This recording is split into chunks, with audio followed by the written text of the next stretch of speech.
Sir আসসালামু আলাইকুম। ওয়ালাইকুম সালাম। আরে এসপি সাহেব দাঁড়িয়ে আছেন কে? বসেন। আচ্ছা বসতেছি। তারপর বলেন কি খবর? খবর তো সব আপনার কাছে, তে শামসু কি করলো? আমি তো কালকে থেকে ওকে বুঝলাম, কিন্তু তাই তো কোনোভাবেই রাজি হচ্ছে না। দেখি তারপরও আর একবার কথাবার্তা কই ম্যানেজ করে পারি নাকি। এখান থেকে ট্রান্সফার হতে গেলেও আপনার একটা অনুমতি লাগবে। আপনি যদি অনুমতি না দেন তাহলে তো আমার ট্রান্সফার আর হচ্ছে না।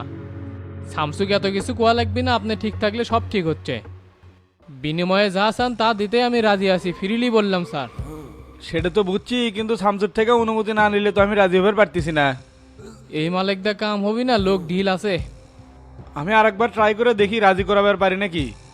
দেখেন কি করা যায়, আমার বগুড়া থাকলে একটু সুবিধা হতো। আর সব তো খোলামেলায় কথাই বললাম, এবার আপনাদের সাথে থাকবো, মিলেমিশেই কাজ করব। আপনি সংসদ সদস্য, আমরা যদি মিলেমিশে থাকি কিছু ইনকামও করা যাবে, আবার দরিদ্রদের সহযোগিতাও করা যাবে। সেটা তো আমি বুঝছি, আর এই জিনিসটাই শামসুক বোঝানোর চেষ্টা করতেছি, কিন্তু স্যাংরাটাতে কি জন্য বুঝতেছে না সেটাই তো মাথার মধ্যে ঢুকতেছে না। তো যাই হোক, আমি চেষ্টা করতেছি, দেখা যাক কি হয়। এটি হবি না, ডিআইজি স্যারের সাথে কথা কোয়া লাগবে, জিঙ্কা করেই হোক ট্রান্সফার আটকানি লাগবি।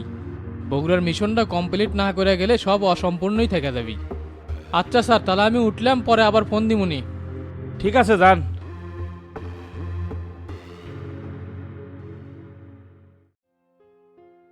ভাই আসসালামু আলাইকুম, আমাকে নাকি ডাকছেন?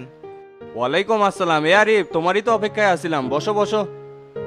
আচ্ছা ভাই, বসতেছি। আচ্ছা বলো তো, তোমার মার্কেটের আন্ডারগ্রাউন্ডের অফিসটা নিয়ে কি গ্যাঞ্জাম হচ্ছে? না তেমন কিছু না, 5 বছর হলো তোতা ঘর ভাড়া দেয়নি, আর 1 বছর ধরে কারেন্ট বিলও দেয় না, এটাই হচ্ছে সমস্যা। সিকিউরিটি চাচ্ছিলাম 1.5 লাখ টাকা, সেটাও দেয়নি, গায়ের জোরে 5 বছর ধরে ভোগ দখল করলো। এখন আপনিই কন, ওটা আমার ব্যবসার জায়গা, রুটি রুজির বিষয়, ইনকা করে অত্যাচার করলে হয়? ও আচ্ছা, তাহলে ওই জন্য কি তুমি 4,80,325 টাকা দাবি করছো নাকি? ভাই, 5 বছরের ঘর ভাড়া আর 1 বছরের কারেন্ট বিল মিলে এই টাকাই আসে। শোনো আরিফ, যা হওয়ার তা হয়ে গেছে, ওটা চাইলেও তো আর ফিরে আসবি না। তুমি ঘর ভাড়ার টাকাটা বাদ দাও, 1 বছরে যে কারেন্ট বিলটা দিছো ওই টাকা দিয়ে দিচ্ছি, তো তার ঘরটা ফিরে দাও। ভাই ওই ঘরের দায়িত্ব তো আমি শামসু ভাইকে দিয়ে দিছি, উনি যে সিদ্ধান্ত নিবে সেটাতেই আমি রাজি আছি। তাই সমাধানের পেশাল আমাকে না কয়ে আপনি শামসুক নিয়ে বসেন, তাহলেই একটা সুরাহা হবে। বোকা নাকি? তোমার জায়গা, তোমার ঘর, তোমার মার্কেট, তুমি কে শামসুক দায়িত্ব দিবে গেছো? তোমাকে আমি লস দিয়ে মীমাংসা করিচ্ছি, এক অংশের টাকা তো দিচ্ছি, দুইজন মিলে যদি একটু কনসিডার না করো তাহলে তো জীবনেও মীমাংসা হবে না। মীমাংসার পেশালে আসলেন 5 বছর পর, এর মধ্যে যে আমি তোতার কাছে কতবার গেছি তার কোনো হিসাব নাই। সুদে আসলে হিসাব করলে তো টাকা আরো বেশি হয়, আপনি খালি 1 বছরের কারেন্ট বিল দিয়ে মীমাংসা করবার চাচ্ছেন। 2-4 জন মুরব্বিক নিয়ে বসা হোক, আইনগতভাবে যদি আমি টাকা পাই তাহলে টাকা দিবেন, না হলে 1 টাকাও দেওয়া লাগবে না। এই আরিফ 2 নাম্বার টাকা খায় না। তাহলে এক কাজ করি, শামসুর সাথে কথা কয়ে একটা ডেট ফিক্স করি, আমার আবার এখন ঢাকার যাওয়া লাগবে। তোমার কাছে শুধু আমার একটাই কথা, টাকা পাও টাকা দেওয়া হবে, কিন্তু ঘরটা আমাকে ফিরে দেওয়াই লাগবে। বোঝো না, দীর্ঘদিন ধরে তোতা ওখানে বসেছিল, হুট করে যদি বের করে দাও তাহলে তো আর মান সম্মান থাকে না।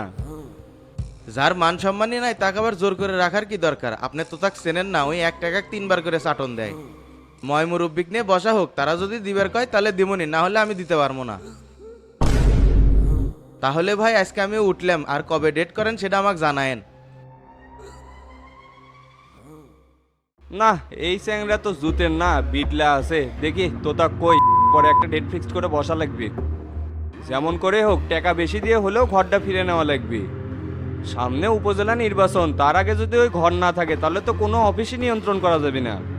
তোতা, এ তোতা, কুটিরে তুই শোনেক তো। হ ভাই কন। শোনেক, আমি তো এখন রওনা দিমু, আবার কালকের মধ্যে ফেরা লাগবি। তুই একটা কাম করিস, কি করবো? আরিফের সাথে কথা কয়ে যা বুঝলাম, 2-4 জনেক নিয়ে না বসলে এটার মীমাংসা হবে না। শামসু, তুই, আমি আর আরিফ বসলে বিষয়টা সমাধান হবে। তুই সবার সাথে কথা বলে একটা ডেট ফিক্সড কর। আমি স্যামসুং কয়া পারবো না, ওটা আপনি কইন, ওর সাথে কথা বললে মেজাজ খারাপ হয়ে যাবে।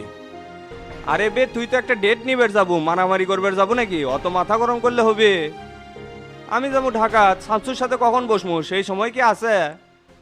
2 দিন হলো ঢাকার যাবে চাচ্ছি, যাওয়াই হচ্ছে না, তে গেলেই তো আর সাথে সাথে আসা যাচ্ছে না, একটা দিন তো থাকা লাগবে। সামান্য একটা ডেট নিব শামসুর থেকে, সেটাও পারিচ্ছ না। গাড়ির মধ্যে উঠে ফোন দেন, তাহলেই তো হয়। সব কথা কি আর ফোনে কওয়া যায় রে? সরাসরি করলে বিষয়টা ভালো হলো নি। আচ্ছা দেখি কি করা যায়। আর আরিফ শেখ রাজি হলো না? শামসু ছাড়া তো ওই কোনো কথাই শুনিচ্ছে না, করছে সব দায়িত্ব শামসুক দিছি। এখন শামসুর সাথে বসে একটু কম বেশি করে হলেও তো কফিসটা নিয়ে দেবুনি। তুই খালি ডেটটা ঠিক কর আর আমি এর মধ্যে ঢাকা থেকে ঘুরে আসি। আচ্ছা ঠিক আছে, আপনি যান, কি হয় না হয় ফোনে আপনাকে জানামনি। আচ্ছা উঠলাম তাহলে। আসসালামু আলাইকুম ডিএজি সাহেব, কেমন আছেন? ওয়ালাইকুম আসসালাম, আসি ভালো। তে দিনকাল কেমন যাচ্ছে ভাই? এই তো ভাই যাচ্ছে, আপনাদের দয় মোটামুটি। তো হঠাৎ করে আমাকে ফোন দিলেন, কি মনে করে? কারণ তো অবশ্যই আছে। তে কালকে কি ফ্রি আছেন? হ্যাঁ, ফিরে আসি। তে ভাই কালকে শেরাটন হোটেলে আসেন, ওইখানে আলাপ আলোচনা করবনি। আচ্ছা তা যেমনই, কিন্তু বিষয়টা কি একটু বললে ভালো হয়। আসেন বলবনি, এসপির বিষয়ে কিছু কথা আছে। ওই বিষয় তো সাফ সাফ বলেই দিছে, হোটেলে আবার বসার কি আছে? আপনার কাছে মনে হয় বদলির কাগজ তো আছেই, আপনি ওখান থেকে কনফার্ম করে এসপি সাহেব বলে দেন, তাহলেই তো হচ্ছে। হ্যাঁ সবই আছে, তারপরেও আপনার সাথে সরাসরি কথা ছিল। ঠিক আছে ভাই, তাহলে আগামীকাল দেখা হবি নি। আসসালামু আলাইকুম। ওয়ালাইকুম আসসালাম।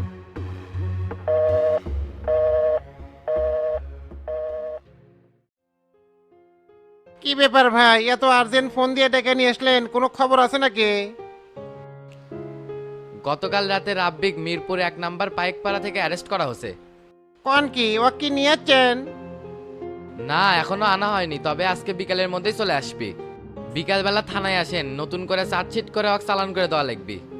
কেস কাহিনী ওদের না যায় বিষয়টা থানাতে মীমাংসা করা যায় না ভাই। আপনি আমি এমপি সাহেব আরো কিছু লোকজন নিয়ে বসে ওকে এমন শিক্ষা দিলাম যাতে নেক্সট টাইম এই কাম না করে। ওই যদি টাকা দেওয়া পারে তাহলে তো মামলা করার দরকারই নাই। ওর বাড়ির কন্ডিশন কিংকা 1.5-2 লাখ টাকা দিয়ে পারবি। ওর বাপ চালে দিবের পারবি, কিন্তু ওর কিছু নাই। তে ওকে যে ধরছেন ওর কাছে নগদ কোনো টাকা পয়সা পান নাই। বাপের থাকলেই বেটার হয়, সমস্যা নাই। আর ওকে ধরার সময় একটা মোবাইল আর 500 টাকা পাওয়া গেছে খালি। চিন্তা তো করেছি আরেকটা, দোকান থেকে যে এত টাকা নিয়ে গেছে ওই শালা মনে হয় শিকারই হবি না। বিশ্বাস করেন স্যার, কয়েকদিন আগেই 1 লাখ টাকা জোগাছি মাল তুলমু, আর ওই টাকা নিয়েই পলাছে। অস্বীকার যদি করে তাহলে 5 বছরের জেলের ব্যবস্থা করে দেবো, তখনই বুঝবিনি মাসে কয়দিন যায়। আপনার এই বিষয় নিয়ে এমপি সাহেব ফোন দিছিল, তাই এটি 2 নাম্বার করার কোনো সুযোগ নাই। আপনি এখন যান, ভিকটিম চলে আসলে ফোন দিলে চট করে চলে আসেন। মতি গতি ভালো হলে বাঁচবি, আর না হলে সারা জীবন জেলেই বসে মরবি। এল্লা অপরাধিক সাথ দিলে দিন দিন আরো বড় আকার ধারণ করবি, এটা আমাকে বোঝা উচিত। বিষয়টা হচ্ছে কি স্যার, সামনে ভোটে দাঁড়াবার চাচ্ছি তো এই জন্য এলা কনসিডার করে চলেছি। এখন যদি রাব্বিক আমি জেলে দেই তাহলে ওর আত্মীয় স্বজনে ভোট আমার কমে দেবে। ওই যেই টেকাটা নিয়ে পলাছে ওটা যদি পাই তাহলে আমার কোনো দোষ হবে না, কারণ ওর আত্মীয় স্বজন জানে ওই টেকা নিয়ে পলাছে। আপনি এখন থেকে যে ভাবা শুরু করছেন শেষ পর্যন্ত প্যান থাকবি নি। ভোটের 2-3 মাস আগের থেকে প্রচারণা চালালে কিছু থাকে না, আর এখনো তো আছে 1.5-2 বছর। এত পাগলা না হয়ে একটু স্থির হন, তাহলে ভালো হবে। বিনা পয়সায় একটা পরামর্শ দিয়ে, আপনি যেহেতু এমপি সাহেবের সাথে ভালো সম্পর্ক, কেউ যাতে নমিনেশন না তুলবার পারে সেই ব্যবস্থা করেন। তাতে করে আপনি ফাঁকা মাঠে গোল দিলেন, আর কোনো অর্থও খরচ হলো না। আপনি যেই বুদ্ধি দিলেন এটা করে পারলে তো সেই হলো নি, কিন্তু এমপি সাহেব কি শুনবি? কত লোক আছে ভেটো দেওয়ার জন্যে। শুনবি কি না শুনবি সেই দায়িত্ব আপনি। তাহলে এতদিন ওর পিছনে ঘুরে ঘুরে কি লাভ হলো?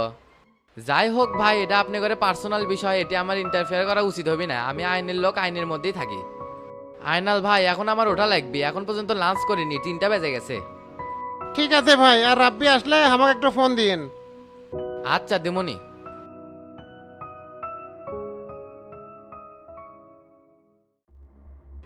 কেরে জাহাঙ্গীর, তোকে যে কাম দিছিলাম সেই কামের অগ্রগতি কতদূর? কাজ তো এগাচ্ছে না। 2 দিন আগে তো সেই ক্যাসাল গন্ডগোল ছিল, কেল আবার মিল হচ্ছে। ভাবছিলাম সম্পর্কের মধ্যে ফাটল ধরছে আর মিল হবি না, পরে দিকে আর উল্টা হয়ে গেল। আমার মনে হয় এর মধ্যে কোনো কাহিনী আছে, তাছাড়া তো ইনকা হওয়ার কথা না। তোর শালা কামের কোনো যোগতাই নাই, আজ পর্যন্ত কোনো কাম সাকসেস করে পারছো? তোর খালি চাপা আর চাপা। গোল্লার ফটিকের মধ্যে কেঁচা লাগানোর জন্য আবেদ আলিক ফেস করে কম টেকা নুলু, তাতে ফলাফল কি হলো? জাতপাত দেখে মানুষের থেকে টেকা খাস, যেই পাতে খাস সেই পাতে হাগিস। মিসে এক কথা কইন না যায়, ওই টাকা কি আমি খাইছি? আবেতালি বেঁচে আছে, চলে নকজা ধর্ম। আমার পুরিতে আপনাকে বিশ্বাস নাই সেটা আগে থেকেই জানি। রাজনীতি করেন কিন্তু মন ছোটই আছে এখনো। তোতাও যেমন, আপনিও সিংকা হোসেন, বহুত দিন কইছি অরবিট ছাড়েন, কিন্তু ছাড়েন না তো। কি করা লাগবি না লাগবি সেটা কি তোর থেকে শেখা লাগবি? তোকে যেই কাম দিয়েছি সেটা কর। সামনে উপজেলা নির্বাচন, এর মধ্যেই স্যামসুংয়ের মধ্যে একটা ফাটল চাই। ভাইকে একবার চেয়ারম্যান করে পারলে এই গ্রাম হামাঙ্গে আয়ত্তে চলে আসবি, সভাপতি চেয়ারম্যান দুটোই হামাঙ্গে রে। এটো মাথায় রেখে কাজ কর, আর আমি ভালো রেজাল্ট চাই। ঠিক আছে ভাই, আমি তো ওই লক্ষ্যে কাজ করিচ্ছি, আর দেখা যাক কি হয়। বাড়ি বিলে যাবেন না অন্য কোনো জায়গায় যাবেন? বাসাতেই যাবো, তে থাকে গেলাম। আচ্ছা যান তাহলে।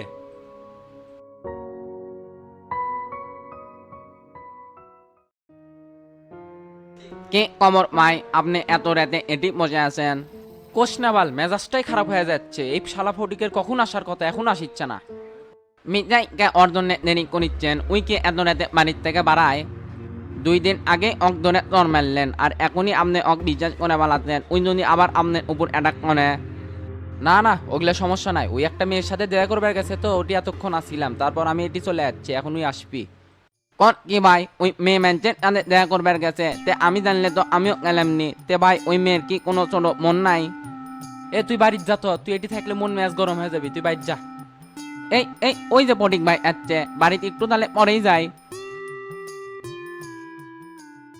এ ফটিক, যে জিনিস দেখলাম রে সেই না চেহারা। এই মাল কোত্থেকে জোটাচ্ছু? আমি তো দিনের পর দিন খুঁজিচ্ছি, পাই না। এ বে, ফেসবুক থেকে পড়াছি, বিজলি রানী নামের একটা আইডির থেকে পরিচয়। ওই মেয়ের সাথে তোর আজকে পরিচয় করে দিবার চাচ্ছিলাম, কিন্তু ওই মেয়ের সময়ই নাই। বুঝিস না, মেয়ে মানুষ রাজ্যবেলা বাড়াছে, বাপ আবার খুচুর মুচুর করিচ্ছে, সেই জন্য চলে গেল।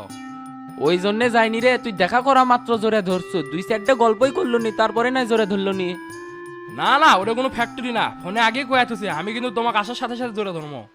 মেয়ে তো আমাক দিকে সেই খুশি করছে, একটা হ্যান্ডসাম স্যাংরা বাসে।